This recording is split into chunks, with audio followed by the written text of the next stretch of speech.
우리가 그리스도에게서 듣고 여러분에게 전하는 소식은 이것입니다. 곧 하나님은 빛이시니 하나님 안에는 어두움이 전혀 없습니다.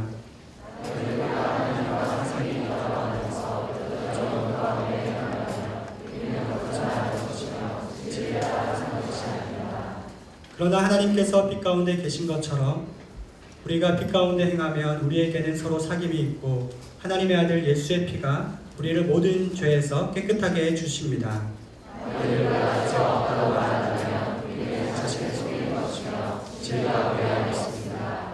만일 우리가 우리의 죄를 자백하면 하나님은 신실하고 의로우신 분이시므로 우리 죄를 용서하시고 모든 불의에서 우리를 깨끗하게 하실 것입니다. 함께 읽겠습니다.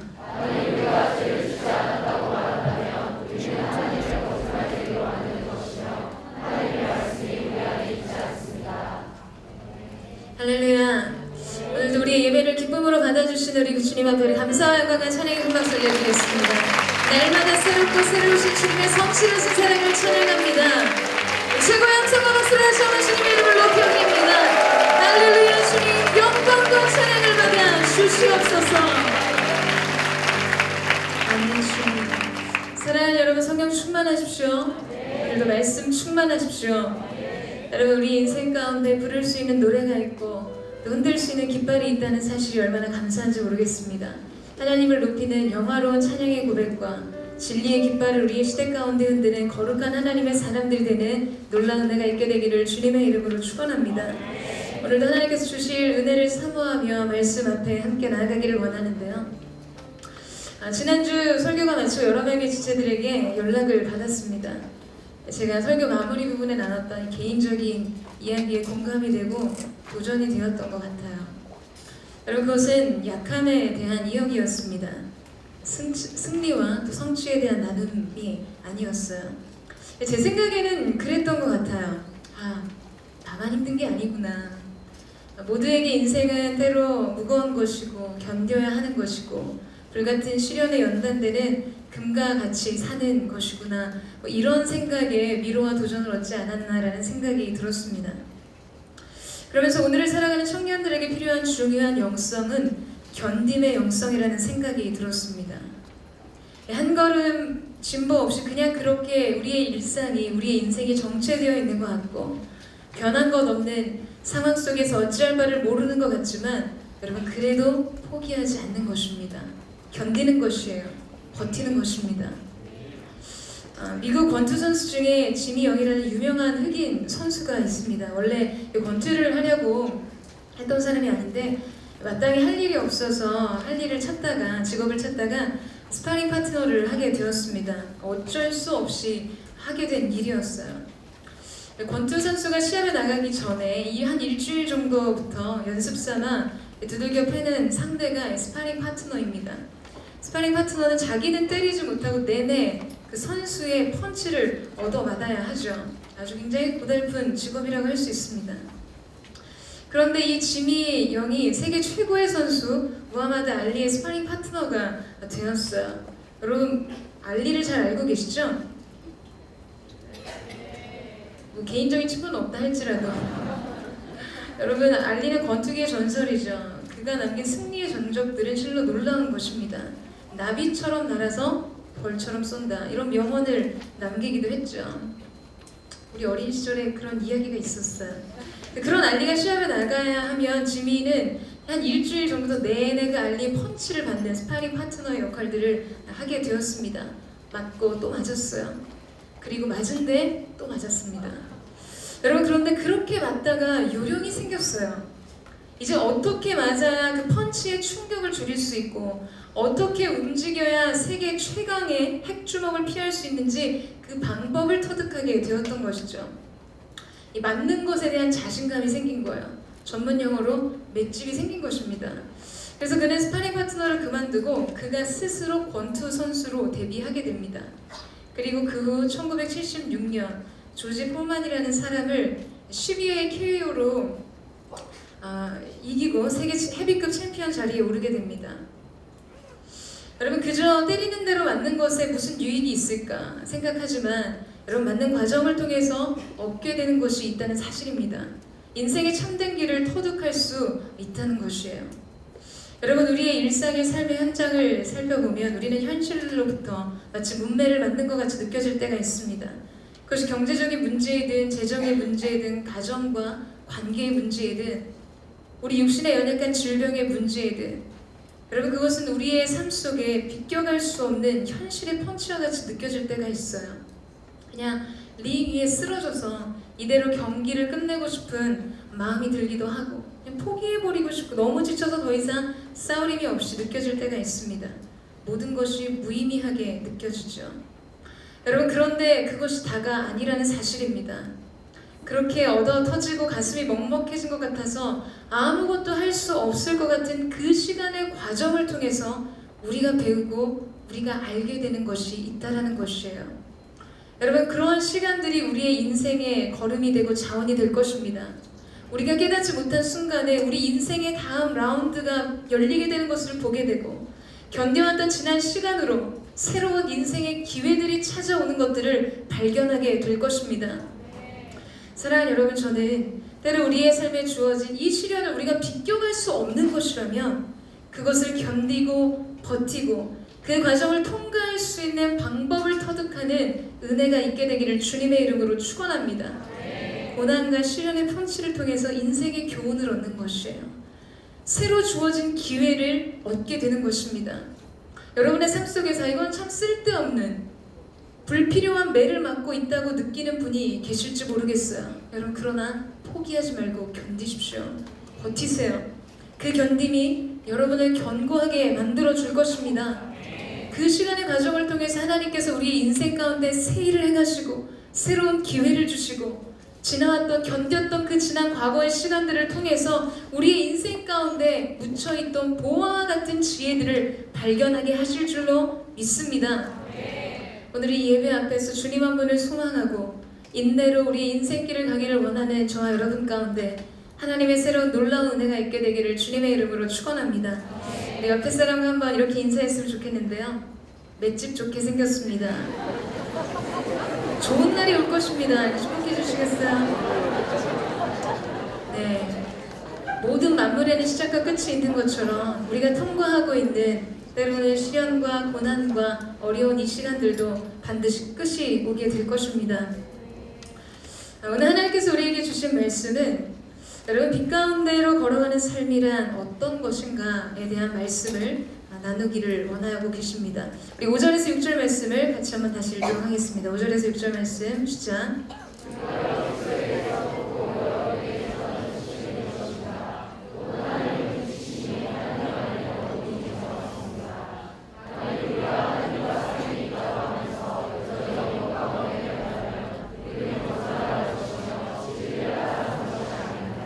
여러분, 하나님은 빛이십니다. 믿으시죠? 그분에게는 어둠이 조금도 없으신 광명한 영광의 본체이세요. 그렇기 때문에 완전한 거룩과 영광 가운데 휩싸여 계신 그 하나님과 우리의 존재가 교제를 나누고 친밀한 사귐을 나눈다고 말하면서 우리가 어둠 가운데 행한다고 한다면 그것은 거짓말이라고 성경은 우리 가운데 이야기하고 있습니다. 왜냐하면 빛과 어둠은 공존할 수 없고 거룩과 부정함은 함께할 수 없는 것이기 때문이죠. 제가 고등학교 다닐 때 일입니다. 친구들과 함께 이제 하교를 하고 있었는데 누군가 저를 골똘히 쳐다보는 시선을 느꼈어요. 그래서 이렇게 보니까 웬 대걸레자루가 문방구 앞에 앉아 있는 것이었습니다. 점점 가까이 가서 자세히 살펴보니까 모습이 추레한 강아지였어요. 격상한 표현이지만 그냥 더러운 개였습니다. 근데 제가 움직이는 이 시선을 따라 그 개가 계속 저를 쳐다보고 있는 것이었어요. 부담스러웠지만 모른 척 지나갔습니다. 그런데 그 다음 날에도 그 개가 그 자리에서 저를 기다리고 있었어요. 유독이 많은 친구들에 휩싸여 있었지만 유독이 저를 보는 그의 따가운 시선을 느낄 수밖에 없었습니다. 그렇게 2, 3일을 내내 그 부담스러운 시선과 마주했어요. 네, 얼마나 사람이 없었으면 걔랑 눈빛을 교환하고. 저는 동물들의 친구예요. 다른 사람들 잘 모르겠는데 저는 어린아이와 개들이 좀 저를 좋아하는 것 같아요. 작년에 터키 아울리치 갔을 때도 송아지만한 개가 자꾸 따라다녀서 제가 거의 주인 행세를 하고 다녔습니다. 근데 어느 날 이제 비가 오는 날에 하굣길이었어요. 그날도 여전히 빗방울이 떨어지는 문방구 처마 끝에서 철양맞게 그 개가 앉아 있었습니다.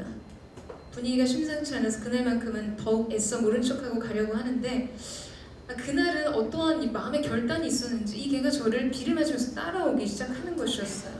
큰 길까지 저를 따라 내려왔습니다. 여러분, 하나님을 사랑하는 자로서 그 아버지의 긍휼의 마음을 품는 자가 모른 척 할 수가 없는 것이에요. 그래서 그 비 묻은 개를 안고 집으로 왔습니다. 저를 보신 어머니가 기겁을 하신 것은 당연했어요. 떼꾸정물이 줄줄 흐르는 그 개를 보고는 저와 동일한 판단으로 웬 걸레를 안고 있는 줄 알았다고 하셨죠. 저는 어머니를 설득했습니다. 하나님의 사람이 이런 불쌍한 강아지를 모른 척해서는 안 된다고. 딱 일주일만 데리고 있으면서 주인을 찾아주겠다고 허락을 받고 이 개를 집안에 데리고 들어왔어요. 그리고 여러분, 정말 빨래터에 안하기 빨래를 빨듯이 한 10번을 가까이 비비고 주물러서 이 강아지를 헹궈서 목욕을 시켰습니다. 여러분, 근데 놀라운 것은 이 강아지가 목욕을 시키고 머리를 묶어주니까 나름 얘가 마르티즈였던 거예요. 게다가 순종이었습니다. 그런데 오랜 시간 유기견으로 지내서 그런지 목욕을 해서 한 10번 정도 목욕을 해서 해결을 시켰는데 그럼에도 불구하고 해결되지 않은 것이 있었어요. 그것은 이 강아지 입에서 나는 구취였습니다. 하품을 한번 하기만 하면 여러분 그 가슴 깊은 곳에서 이렇게 확 숨이 막히는 그런 악취가 났었어요. 그래서 그 개의 이름을 세나라고 지었습니다. 저의 원시성을 지어서 원세나가 아니라 성은 냄이에요. 냄새나의 이름을 가지고 저희 집안에, 저희 가정에 상륙작전이 성공해서 계속해서 함께 생활을 하게 됐습니다. 이 세나는 저희 가정의 역사 속에서 가장 사랑받는 애견 2위권에 드는 아이인데요. 굉장히 참 예뻐하고 사랑을 했습니다. 그런데 언제나 그렇다고 그 마음 그대로, 그 감정 그대로 세나를 대우해 줄 수는 없었어요. 목욕을 시키는 날이면 제가 언제나 제 방, 제 침대 이불 속에서 개를 데리고 함께 잤었거든요. 근데 이제 목욕한 시간이 오래 지나면 지날수록 세나는 더 이상 가까이 하기에는 너무넌 당신이 되었습니다. 너무 더러워하고 그 독특한 특유의 그 냄새나의 향을 피웠기 때문이죠.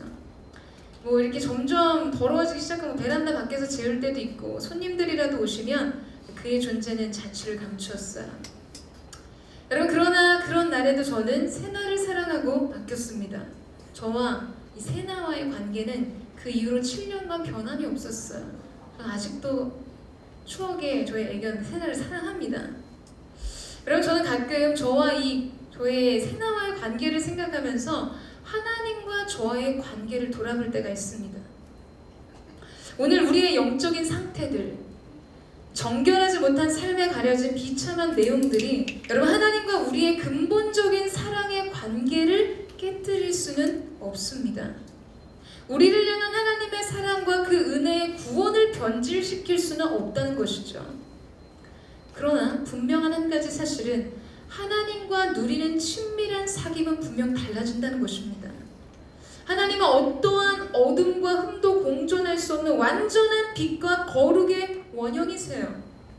여러분, 그냥 인간인 우리의 존재가 조금 더럽혀진 그 강아지와 이렇게 동거하고 동침할 수 없는 그러한 존재들인데 완전한 거룩과 완전한 광명의 빛에 휩싸여 계신 거룩의 원형이 되신 그분께서 더럽혀진 우리의 존재와 동거하시고 동행할 수 없다라는 것이죠.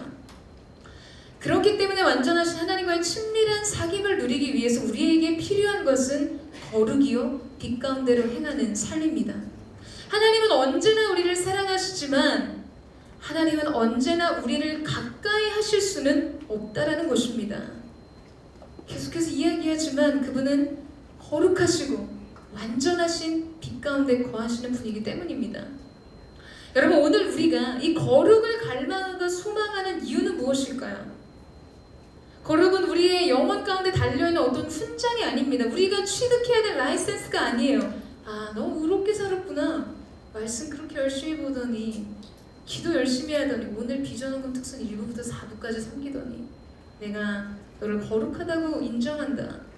의로움을 인정받는 기준이 아니라는 것이죠.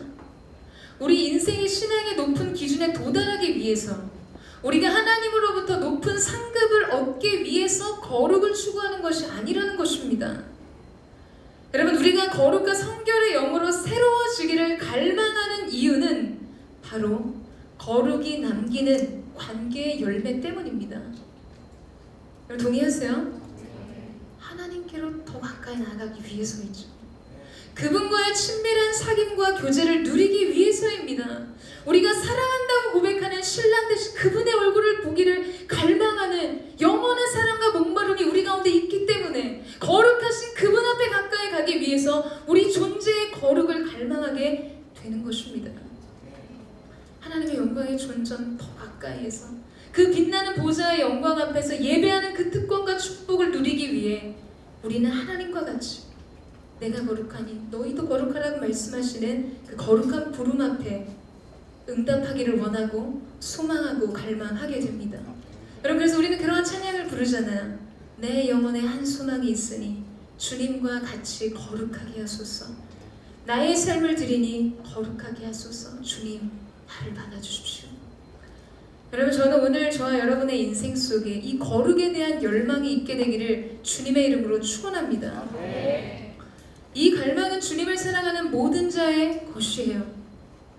우리가 주님을 사랑하는데 친밀함을 이루는 거룩을 열망하지 않는다는 것은 여러분 우리가 그만큼 이기적인 사랑을 하고 있다는 이야기이거나 아니면 자신이 사랑하고 있다고 착각하는 것입니다. 여러분 어떠세요? 오늘 하나님 앞에서 더 친밀히 그분의 영광의 얼굴을 대면하여 보는 예배자로서의 갈망이 여러분 안에 있으십니까? 내 인생의 문제를 해결하고 내 인생의 성공과 형통을 위해서 안전지대 안에 그분의 임재 안에 거하려는 그러한 육적인 욕망이 아니에요. 하나님 그분을 원하고 계세요. 그래서 그분과 같이 나도 하나님과 같이 정결하여 거룩해지기를 원하십니까? 여러분 저는 오늘 이 시대의 청년, 특별히 SNS 공동체의 모든 청년들의 심령 가운데 이 하나님을 향한 열심이 있게 되기를 주님의 이름으로 축원합니다. 아멘. 우리의 존재는 행복을 추구하는 존재가 아니에요. 거룩을 추구하는 존재입니다. 청년이 무엇으로 그의 행실을 거룩하게 할 것인가?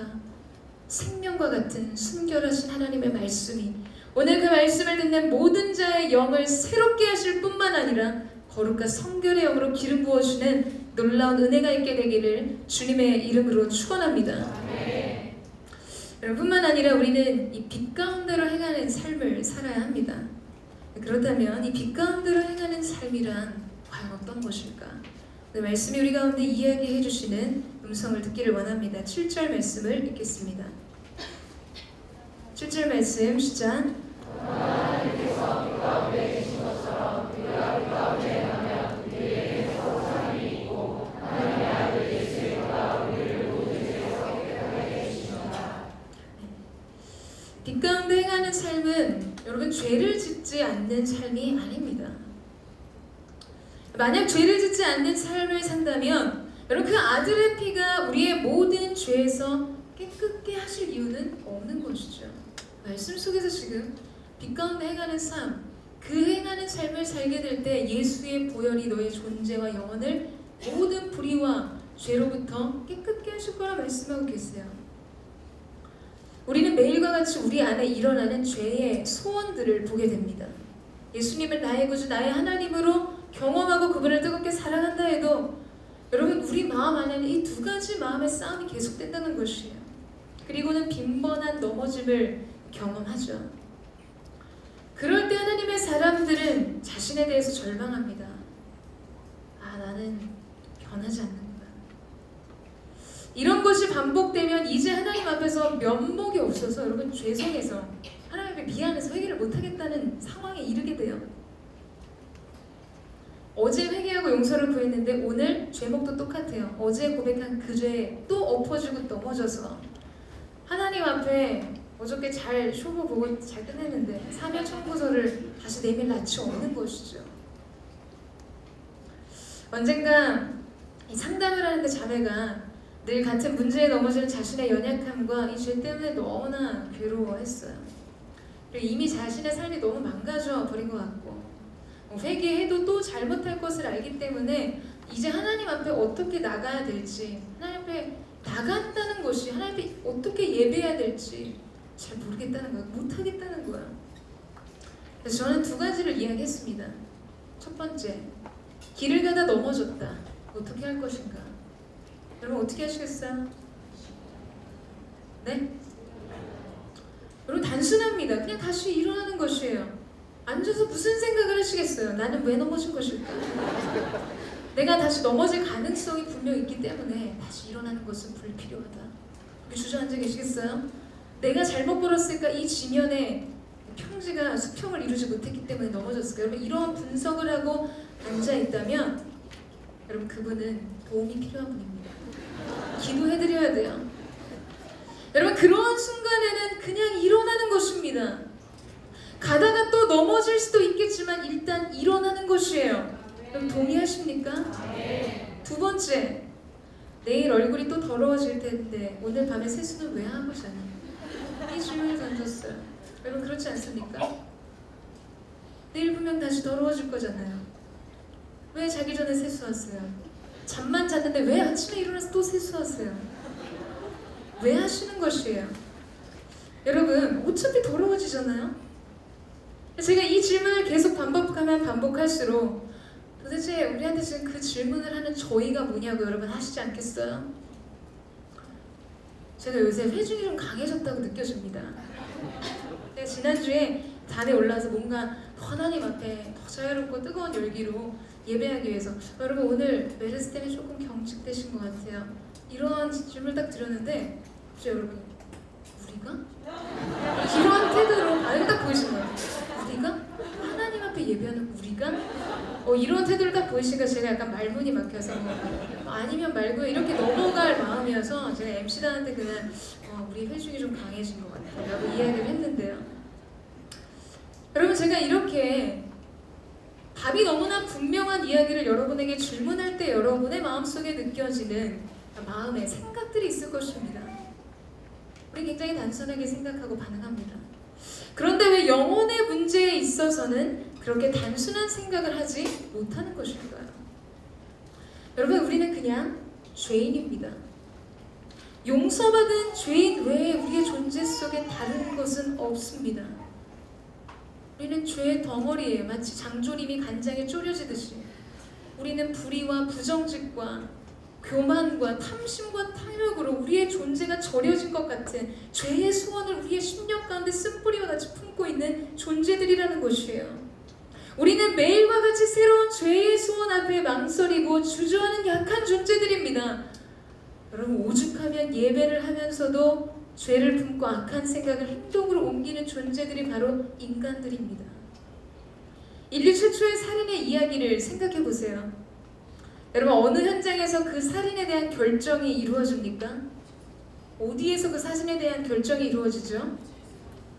예배의 현장 속에서 일어났었어요. 가인과 아벨의 제사 중에 가인 자신의 제사를 받지 않으신 하나님에 대한 원망과 아벨에 대한 영적인 질투심에 불붙은 그것으로 인한 살인이었습니다. 여러분 영적인 현장 속에서도 육적인 죄의 소원을 품는 것이 우리의 존재라는 것이에요. 여러분 그렇게 우리의 존재가 악하고 약하다는 것입니다. 그래서 우리는 하나님 앞에 오늘 인정해야 하는 것이에요. 주님 앞에 인정하시는 것입니다. 이렇게 이야기하는 거야. 주님, 그래서 내게 예수님 당신이 필요합니다. 내게 주님이 필요합니다. 여러분 빛 가운데 행하는 삶이란 죄에 대한 절망 속에서 이렇게 외치는 삶을 의미합니다. 주님, 제게는 주님이 필요합니다. 예수가 나의 소망입니다. 여러분 이 고백을 주님 앞에 드리세요. 이 고백을 주님 앞에 드리십니까? 드리세요? 여러분 복음이라는 것, 좋은 소식을 우리가 들었다는 것은 무엇인가? 우리가 해결할 수 없는 죄의 문제를 그분께서 해결하셨다는 소식을 들었기 때문에 여러분 그 놀라운 하나님의 사랑의 이야기가 우리 가운데 복음, 좋은 소식, 좋은 뉴스로 들려주는 것입니다. 여러분 저는 여러분의 모든 어두운 삶의 현장 속에서 때로는 하나님 앞에 연약하여 꼬꾸라지고 넘어진 그 범죄의 현장 속에서 우리의 존재가 그곳으로 끝나는 것이 아니라 주님 보셨죠? 저 이런 사람입니다. 그렇기 때문에 당신이 필요합니다. 그렇기 때문에 내게 당신이 필요합니다. 주님 안에만 내 소망이 있습니다. 여러분 그 믿음의 고백을 주 앞에 드리는 저와 여러분 되시기를 주님의 이름으로 축원합니다. 고민하지 말고 일어서세요. 고민하지 말고 여러분의 영혼과 생각과 마음을 새롭게 정결의 옷으로 옷 입고 거룩으로 씻는 은혜가 있게 되기를 주님의 이름으로 축원합니다. 8절에서 9절 말씀을 같이 한번 읽도록 하겠습니다. 8절에서 9절 말씀 시작.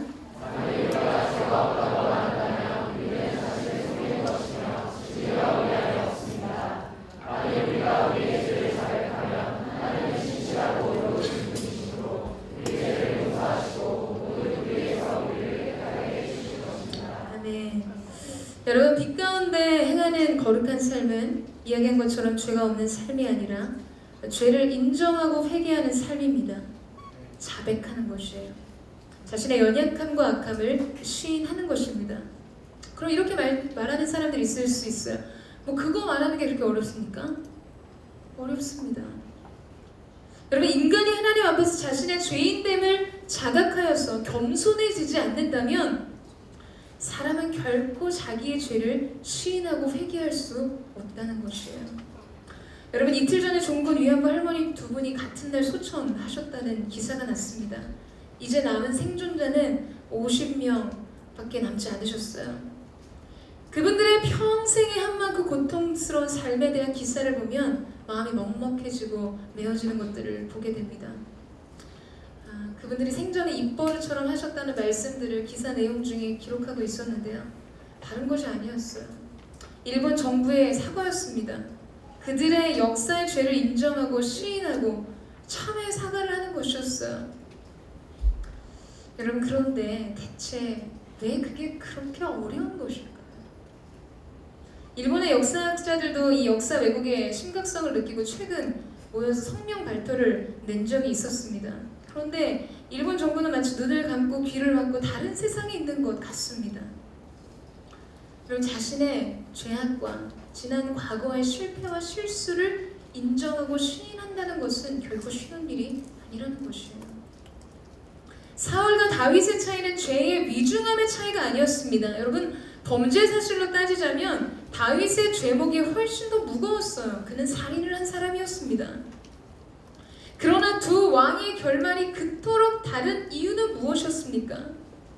여러분 그것은 자신의 죄악을 하나님 앞에서 인정하였는가 인정하지 않았는가의 차이입니다. 사무엘이 오기 전에 사울은 백성들의 신임을 얻기 위해서 이 민심을 얻기 위해서 자신이 제사장 신분으로 제사를 드립니다. 그리고 마치 짜여진 각본처럼 그 일이 마침내 사무엘이 그곳에 도착하죠. 불과 같이 화를 내면서 하나님의 진노가 내게 있을 것이다. 하나님이 왕 당신을 버리셨다고. 청청병력 같은 그런 하나님의 메시지가 선포되었음에도 불구하고 여러분 사울은 하나님 앞에서 자기 자신을 돌아보지 않았어요.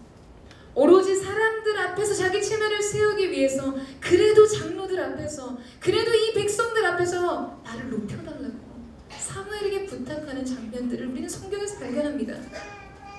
여러분 그에 반해서 다윗은 나단의 방문에 우리 여기서 이러지 맙시다. 밀실로 들어가서 따로 얘기하시죠. 뭐 이런 얘기가 없습니다. 그 사람이 바로 당신입니다 이야기하는 순간 하나님의 예리하신 말씀의 검이 자신의 파부를 찌르는 것을 느꼈어요. 회개하지 않았던 지난 시간에 여러분 다윗의 시편의 기록을 보면 마치 여호와의 손이 나를 누르심으로 내 영혼이 진액을 토하듯 신음하나이다. 회개하지 못했던 지난 과거의 모든 과오와 죄악과 잘못들을 하나님 앞에 토로하며 주님 내 죄가 항상 내 앞에 있습니다. 자신의 본질적인 죄된 자신의 모습을 하나님 앞에 고백해요. 그리고 그가 원한 것은 주님 주의 성신을 내게서 거두지 마십시오. 주의 구원의 기쁨과 즐거움을 내게 회복시켜 주십시오. 그 고백을 하나님 앞에 드립니다. 여러분 그때 하나님께서 어떻게 하시나요? 다윗의 모든 것을 회복시켜 주셨어요. 여러분뿐만 아니라 너는 내 마음에 합한 사람이라고 말씀해 주시는 것입니다.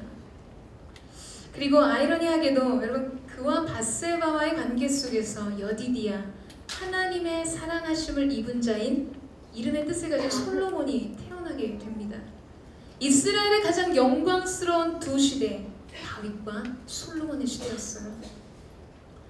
사랑하는 여러분, 우리의 삶 속에 우리의 존재가 빛 가운데 행한다라고 말하는 그 삶이란 우리의 약함을 그 크신 사랑 앞에서 인정하고 우리의 악함을 그 크신 궁열 앞에서 시인하는 것입니다. 동의하세요? 그러면 하나님께서 회복을 주시는 것이에요. 그러면 하나님께서 우리를 깨끗게 하시는 것입니다. 여러분 믿으십니까? 젖먹이를 통해서도 하나님 영광을 받으신다는데 아멘이라고 아빠였나요? 아멘으로 전 들었어요. 네. 여러분 오늘 우리가 하나님의 은혜와 긍휼을 구하고 우리의 연약함과 우리의 악함을 하나님 앞에 고백하며 나아갈 때 우리의 존재를 새롭게 하실 뿐만 아니라 회복시켜 주실 줄로 믿습니다. 여러분 구절을 다시 보세요. 만일 우리가 우리의 죄를 자백하면 그는 미쁘시고 의로우사 우리 죄를 사하시며 우리를 모든 불의에서 깨끗하게 하실 것이요. 우리가 우리의 죄를 자백하면 하나님은 우리의 죄를 사하시며 모든 불의에서 우리를 깨끗게 하실 것입니다. 할렐루야. 죄 없다고 하시는 거예요. 죄에 대한 모든 우리가 짊어져야 되는 대가를 도말하시는 것입니다. 여러분 이런 말씀이 선포되면요 우리 안에 영적인 자유와 환희가 터져야 되는 것이에요. 그렇잖아요. 인생의 다른 문제가 아니라 본질적인 인간의 그 문제 하나 해방을 주신 것이에요. 내가 풀 수 없는 그 문제를 담당해 주신 것입니다. 합당한 반응을 보이셔야죠. 우리 하나님께 영광의 박수 올려드리겠습니다. 우리의 모든 영혼을 새롭게 하시고 깨끗게 하시는 존귀하신 주님의 이름을 찬양합니다. 할렐루야. 우리 인생의 모든 불의에서 우리를 깨끗게 하실 것입니다. 여러분 저는 어린 시절에 굉장히 고집이 세고 자존심이 셌던 아이였습니다. 동생이랑 둘이 싸우거나 똑같이 잘못을 해도 늘 매는 다르게 맞았어요. 왜냐하면 어머니나 아버지에게 혼날 때 동생은 그야말로 손이 발이 되도록 빌거든요. 일단 회초리가 나오면 울기 시작해서 잘못했다고 이야기합니다. 그런데 저는 그 모습이 참 구차해 보였어요. 그때 제 나이 한 대여섯 살, 제 동생이 한 3, 4살 정도였던 것 같아요. 저희 아버지는 회초리를 드실 때면 꼭 인격적으로 물어보셨어요. 몇 대 맞을래?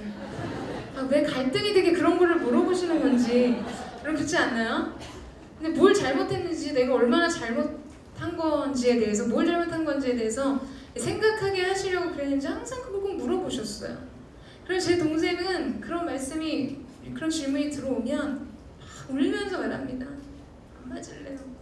잘못했어요. 다시는 안 그럴게요.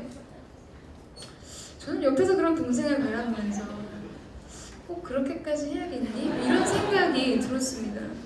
약간 이렇게 몸짓만 아버지가 움직이셔도 자기 때리는 줄 알고 볼륨을 막 크게 올리면서 울고 빌었던 그 모습이 기억이 나요. 아버지가 저한테 물으세요. 몇 대 맞을래? 저는 어린 시절에 숫자 7이랑 11을 참 좋아했습니다. 여러분 한 대 이러면 좀 없어 보이잖아요. 그래서 이렇게 생각하다가 7을 할까 하다가 이 10을 넘어가는 숫자를 말하면 아버지가 그래 네가 자신을 맞아도 싸는 존재로 생각하는구나 하시고 기특하게 여기셔서 그냥 넘어가실 줄 알았어요. 그래서 11대요. 이렇게 이야기를 했습니다. 그런데 아버지는 스스로 내린 결정대로 매를 때리셨어요. 여러분 그런 동생은 몇 대 맞습니까? 네? 안 맞아요. 여러분 저는 몇 대 맞습니까? 전 11대를 맞습니다.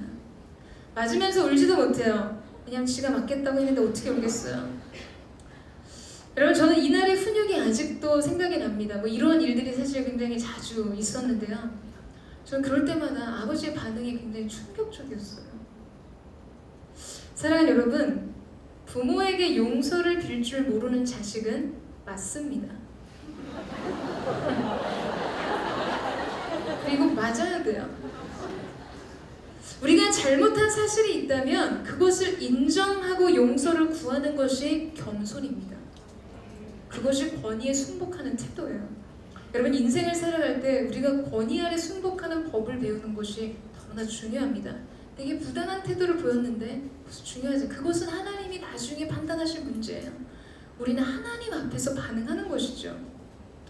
오늘 우리가 하나님 앞에서 우리의 연약함과 우리 잘못과 실수에 대해 시인하고 엎드려지면 하나님은 우리를 용서하시는 미쁘시고 의로운 분이십니다.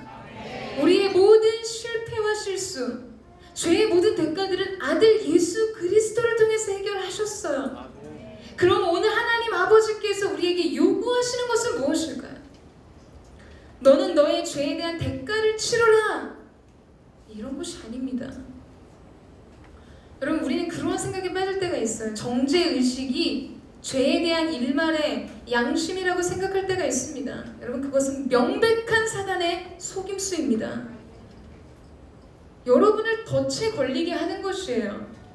여러분, 말씀은 누구든지 그리스도 예수 안에 있으면 결코 정죄함이 없나니 이는 생명의 성경의 법이 죄와 사망의 법에서 너를 해방하였음이라 말씀하셨어요. 여러분, 가슴팍에 붙어있는 것이 무엇입니까? 하나님이 의의 흉배를 우리의 가슴에 붙이셨어요.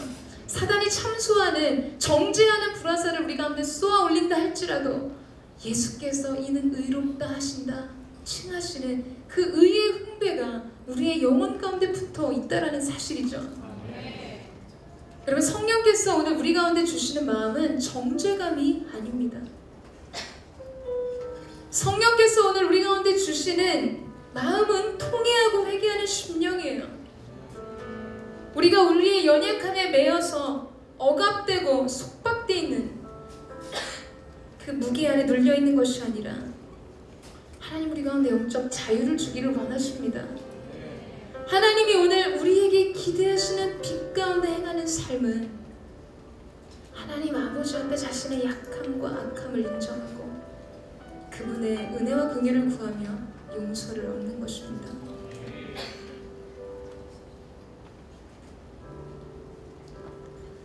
여러분, 우리가 하나님 앞에 우리의 죄를 토설하는 만큼 우리는 자유와 용서의 은혜를 누리게 될 것입니다.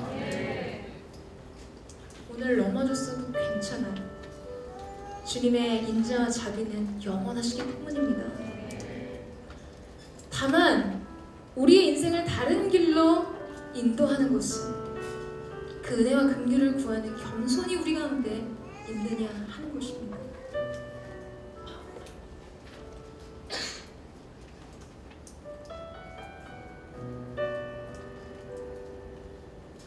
어저께 중보기도 모임할 때 여러분 괜찮아요? 괜찮습니다. 괜찮아요. 그냥 그저 목감기일 뿐입니다. 그냥 저는 녹음실에 거의 격리되어 있었기 때문이죠. 안심하셔도 좋습니다. 제가 거의 마지막에 이런 분위기가 아닌데 주님. 여러분, 제가 한 2, 3일을 기침이 너무 심해서 밤에 잠을 자지를 못했어요. 어저께 중보기도 모임, 오늘도 1부부터 4부까지 찬양 인도를 해야 되는 시간이 있었기 때문에 이 쉼없이 터져나오는 기침 때문에 제 마음이 정말 위축돼 있었습니다. 중보기도 모임 들어가가지고 정말 모기만한 목소리로 기도하고 있었어요. 주님이 제게 말씀하셨죠. 너 왜 그렇게 쪼그라든 마음으로 거기 앉아있니? 너 왜 이렇게 위축돼 있니? 저한테 질문하셨어요. 저는 이야기했습니다. 하나님 당연하지 않습니까? 아픈 거는 자꾸 견디기라고 하죠. 찬양 인도하고 설교하면서 기침 한번 터지면 주님이 책임져 주십니까? 주님과 저는 동업 관계이긴 하지만 가끔 주님 이곳에 있을 때는 홀로선 것 같은 느낌이 있어요. 그렇게 하나님 앞에 고백하면서 기도하는데 너의 컨디션이 좋았다면 넌 다른 마음으로 그곳에 앉아 있을 거니? 너는 무엇을 너의 인생의 도움이요 자원으로 삼고 있니? 넌 무엇을 의지하고 있니? 방백들을 의지하지 말며 도울임이 없는 인생도 의지하지 말지니 이는 흙으로 돌아가면 당일에 그 도모가 순멸하리로다. 야곱의 하나님으로 자기 도움을 삼으며 여호와 자기 하나님에게 그 소망을 두는 자는 복이 있도다. 하나님 이 말씀을 다시 제게 주셨어요. 그렇죠 주님. 모든 힘과 소망과 능력은 주님께 있습니다. 그리고 컨디션이 좋아서 잘할 수 있을 것, 괜찮을 것 같은 그 마음의 깊은 뿌리를 들여다보면 우리는 우리 자신의 어떠함을 의지하고 의존하고 있는 것이겠죠. 여러분, 우리가 전적으로 하나님께 의탁하고 의존하고 하나님께 매어 달리는 인생이란 무엇일까요? 오늘 내가 무언가 의로운 공로가 쌓이고 무언가 더 많은 것을 할 수 있는 존재로서 서는 것이 아니라 그 하나님의 그 크신 은혜와 긍휼을 의지하며 나아가는 것입니다. 오늘 내가 약할지라도, 오늘 내가 또한 실패하여 넘어졌을지라도 나를 용서하시고 받아주시는 한량없는 하나님의 사랑과 은혜 속에 담기는 것이죠. 오늘 주님께서 우리에게 주시는 새롭게 하심의 은혜, 죄사함의 은혜, 그로 우리의 영혼 가운데 주어지는 새로운 기쁨과 생명, 소망을 누리는 저와 여러분 되시기를 주님의 이름으로 축원합니다. 거룩하신 하나님과 친밀한 교제와 사귐을 누릴 수 있는 단 한 가지의 하나님 우리 가운데 요청하시는 그것은 부모 앞에서 자신의 잘못을 시인하고 인정하며 용서를 구하는 자녀의 겸손이에요. 죄의 대가를 여러분이 치는 것이 아닙니다. 자꾸 정죄감으로 보상하지 마세요. 그것이 양심이라고 생각하지 마십시오. 여러분, 우리의 중심의 모든 기준은, 우리의 생명과 우리의 소망은 오직 존귀하신 예수 그리스도의 사랑 안에 있습니다. 오늘 그 사랑 안에서 새롭게 되심을 입고 우리 인생의 모든 억눌리기 쉬운 죄들을 벗어버리고 믿음의 주 온전케 하신 예수를 바라보는 저와 여러분 되시기를 주님의 이름으로 축원합니다. 이 시간 그만 고백하며 우리 함께 찬양하며 주님 보좌 앞에 나아가겠습니다.